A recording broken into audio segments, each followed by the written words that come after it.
നമ്പ്യാരെ, നിങ്ങൾ? ഞാൻ കായലിൽ ചാടി. പ്രഭാകര, ഞാൻ പറയാൻ പോകുന്ന സത്യം കേട്ട് നീ ഞെട്ടരുത് എന്ന് ഞാൻ പറയുന്നില്ല, നീ ഞെട്ടും. എന്നെ വകവരുത്തി അതേ സിഐഡികൾ ഇവിടെ എത്തിയിട്ടുണ്ട്. ആദ്യമായിട്ടാണ് നിന്റെ ഒരു കഞ്ചാവ് ലോറി പിടിക്കുന്നത് നീ പറഞ്ഞില്ലേ? അതിൽ അത്ഭുതപ്പെടാനൊന്നുമില്ല.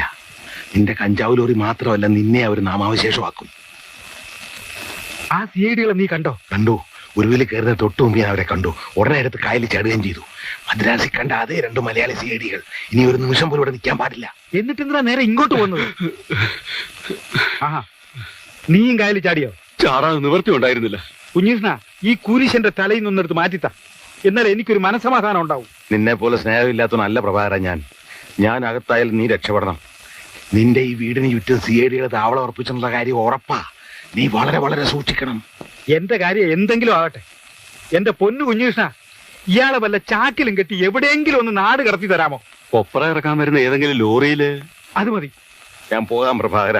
പക്ഷെ ഇനി കൊപ്ര കളത്തിലേക്ക് എനിക്ക് ധൈര്യം ഇല്ലാത്തോണ്ടാ. ഈ വീട്ടിന്റെ പടിക്കകത്ത് എനിക്ക് കയറി പോരുത്. വിജയവാഡയിലെ കാസിനോ ഹോട്ടലിൽ വെച്ച്